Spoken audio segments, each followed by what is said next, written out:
एक इंग्लिश का paper solution. जैसे क्वेश्चन लिया हमने क्वेश्चन नंबर फर्स्ट का ए, डू एज डायरेक्टेड। आइए देखते हैं क्वेश्चन नंबर फर्स्ट के ए में यहाँ पे लिख के दिया पहला क्वेश्चन कंपाउंड वर्ड्स। आपको यहाँ पे कंपाउंड वर्ड बताना है। कंपाउंड का मतलब है मिश्रण। देखो दो शब्दों से बने वर्ड को बोलते हैं लोग यहाँ पे कंपाउंड वर्ड्स। जैसे एग्जाम्पल में बोला पे बुक, तो मैंने बुक स्टॉल, तो बुक अलग है स्टॉल अलग है। Book stall. हमने बोला टेक्स्ट बुक, ये भी क्या कंपाउंड वर्ड हो गया हमारा। कंपाउंड वर्ड दो शब्दों से मिल के बनेगा, उसे बोलते कंपाउंड वर्ड्स। कोई भी आपको दो ही देना है, मैं दो लिख दिया हूँ, आप चाहो तो और भी लिख सकते हैं। जैसे ओके, आप लोग हमेशा गर्मी का मौसम आ गया भाई, अब क्या खाते होंगे आप लोग? आइसक्रीम। तो आइस देन क्रीम, तो आइसक्रीम ये आपको बन गया कंपाउंड वर्ड्स। बच्चों हम लोग यहाँ पे जहाँ पढ़ रहे हैं ये क्या है? ये क्लासरूम है, तो बोलेंगे क्लासरूम, क्लासरूम।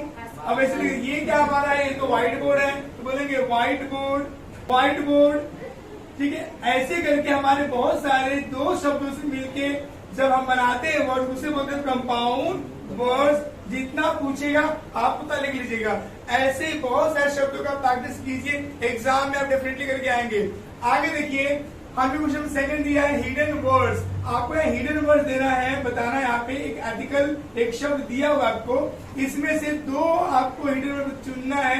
मिनिमम 4 लेटर्स होने चाहिए। देखो आर्टिकल में सबसे पहले सामने दिख रहा है मुझे एथिक। क्या दिख रहा है मुझे? एथिक। क्या अच्छा क्या बुरा? एथिक। नाउ अगर हम देखें यहाँ पे, तो यहाँ पे हैट, HATE हैट बन रहा है हमारा। हम देखें अगर यहाँ पे तो और क्या बन रहा है? अगर हम देखें आगे तो LATE लेट बन रहा है। और हम देखें क्या बन रहा है हमारे पास? देखें तो और भी शब्द बनेंगे यहाँ पे, टैल, TAIL टैल बन रहा है। तो ऐसे बहुत सारे वर्ड्स से बन जाएंगे। बनाने जाएंगे तो लिमिटेड बन नहीं रहेगा भैया, कितना भी वर्ड्स बनते ही जाएगा। तो मैं आपसे कहूंगा कि ऐसे बहुत सारे वर्ड्स की प्रैक्टिस कर लीजिएगा, जिससे कॉन्फिडेंस आपका बिल्ड होगा और एग्जाम में आप अच्छा कर पाएंगे।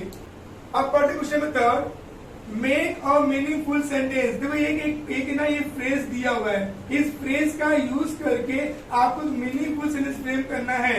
दिया है विदाउट एनी सपोर्ट, बिना किसी सपोर्ट के। मैं यहाँ पे बना के दे रहा हूँ, आप अपने मन से चाहे जो सेंटेंस बना सकते हैं आप लोग। यहाँ पे कोई कंपल्सन नहीं कि यही लिखना आपको है। मैं अभी लिख example, I have seen many successful, I have seen many successful person who succeeded in their life,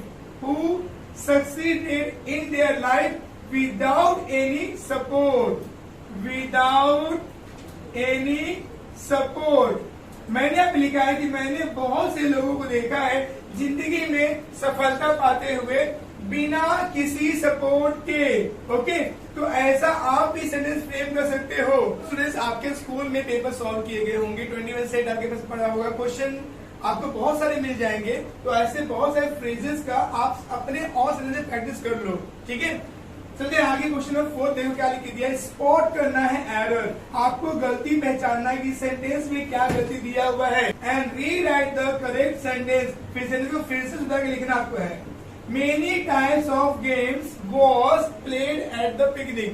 पहले मालूम पड़े क्या गलती है। देखो यहाँ पे मेनी टाइप्स ऑफ गेम्स, यहाँ बहुत सारे टाइप के गेम्स हैं। गेम्स यहाँ पे प्लूरल फॉर्म है। जब प्लूरल होगा बच्चों, तो वहाँ प्लूरल के लिए क्या यूज करेंगे हम लोग? यहाँ पे वर आता है, ना कि वॉज।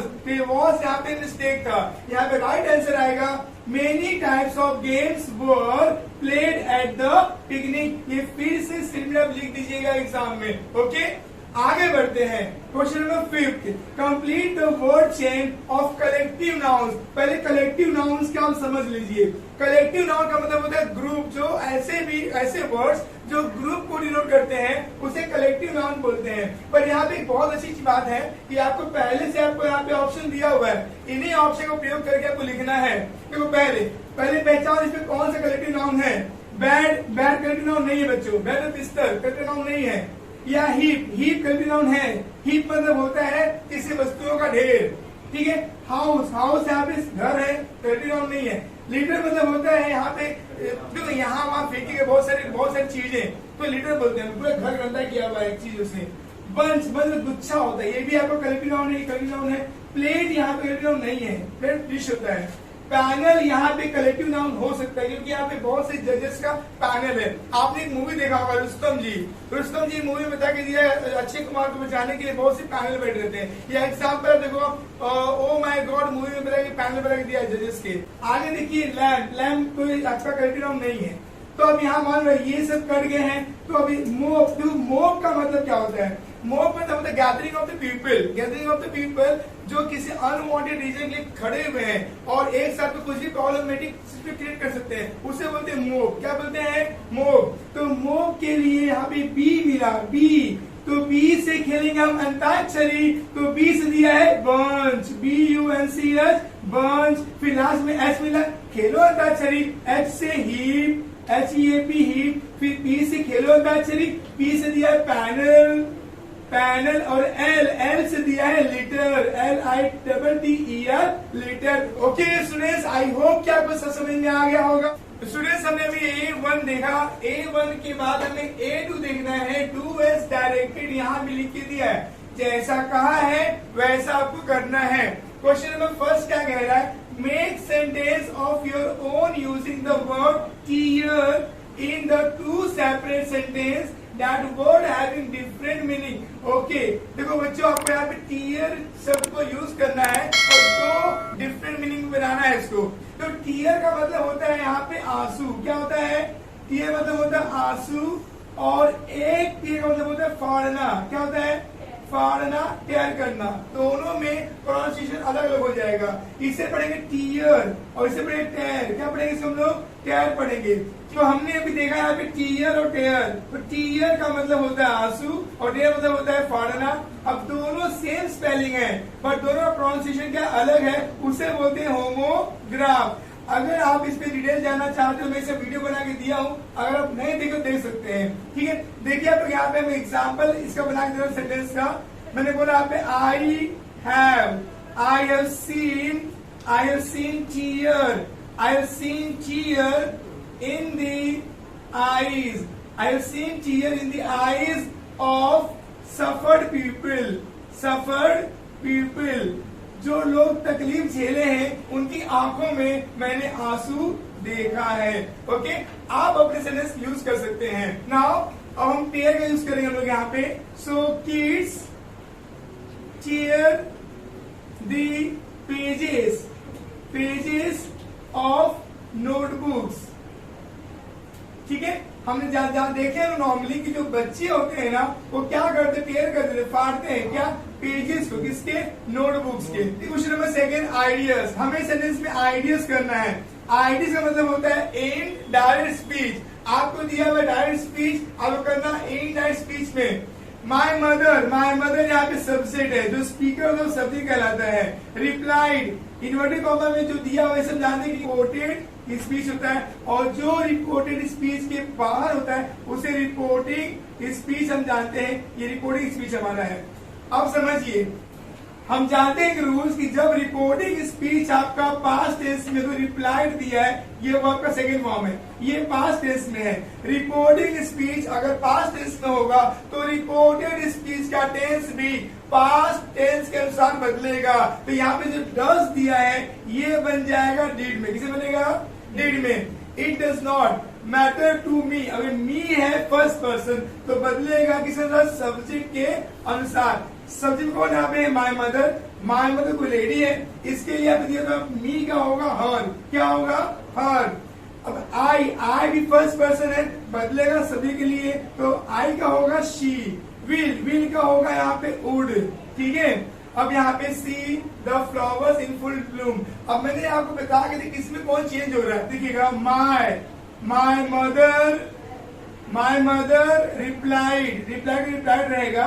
कंजक्शन यहाँ पे आएगा डैड, जो क्या होता है कि ये हमारा सिंपल सेंटेंस है, असर्टिव सेंटेंस है। असर्टिव होगा तो कंजक्शन यहाँ पे यूज करेंगे हम लोग that. My mother replied that, it का आई स्मॉल होगा, इट डज नॉट होगा did not. It did not matter to me का होगा her. It not matter to her that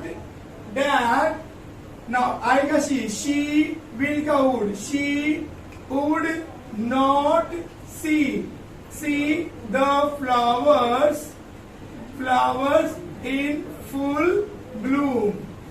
okay, ये हमारा आंसर रहा। देखो जितना आपको प्रैक्टिस उतना बेटर आएगा। देखो मैंने आइडियाज के ऊपर 3 वीडियो बना के दिया हूँ। अगर आपको आइडिया डिटेल में सीखना है तो आप इन वीडियो के हेल्प से आप बहुत बढ़िया सीख सकते हैं। ओके, तो अगर आप अब तक नहीं देखे तो प्लीज देख लीजिए इस वीडियो को और सीख लीजिए आइडियाज, जो कि 2 मार्क में अगर आए एग्जाम में 2 मार्क्स के लिए आएगा और रिलैप्स नहीं करना एग्जाम में आप लोग को। आगे देखिए, अब हमें दिया क्वेश्चन नंबर 3 यहाँ पर, मैं से मिटा रहा हूं मैं।